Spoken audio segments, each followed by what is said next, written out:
il serait quand même intéressant de rappeler que la toxémie est aussi très très liée à la façon dont vous cuisinez, dont vous cuisez.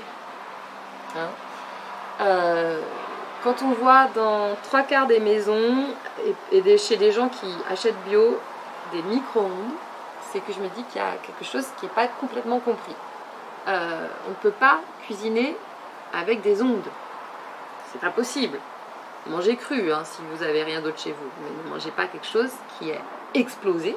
Donc c'est comme si j'avais décidé de « Ah, cette fraise, tiens, si je la faisais passer par un nuage nucléaire, puis après je la mange. » Donc super, elle va être complètement éclatée. Donc en fait, ce qui va se passer finalement, c'est que vous déstructurez la molécule chimique et puis elle se rattache au hasard, elle se raccroche au hasard et on obtient une mutation comme ça.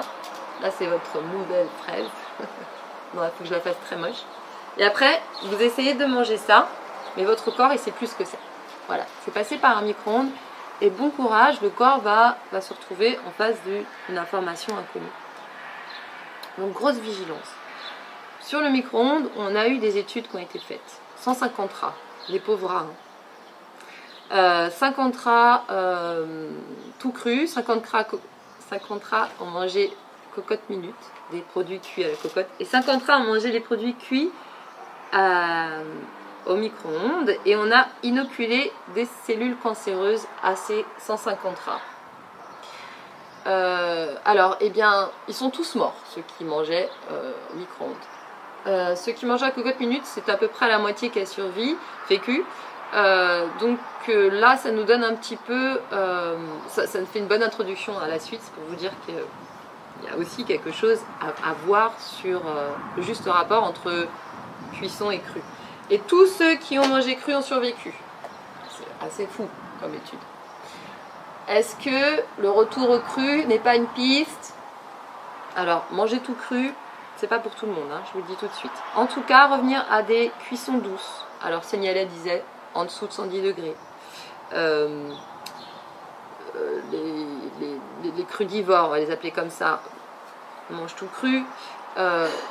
Il y a eu des études qui ont été faites effectivement sur le fait que nous mettons notre corps dans une situation immunitaire compliquée quand nous mangeons tout cuit et qu'il suffirait de passer à un tout petit peu plus que la moitié de notre alimentation crue pour sortir de cet état délicat de fragilisation du corps. Donc on pourrait se dire effectivement retournons vers plus de cru ou du mi-cru ou des cuissons douces. Voilà, en tout cas évitez. Alors le micro-ondes est banni, la friture reste très exceptionnelle. Et la carbonisation, les fameuses molécules de Maillard, on fait gaffe aussi. Alors qu'est-ce que c'est ça? En fait, c'est un phénomène qu'on appelle la glycation, quand on a un corps, une protéine qui se lie à un sucre et on a ce qu'on appelle la glycation. Alors, pour vous décrire plus simplement, quand vous mettez une tartine à toaster, on adore quand ça sort marron.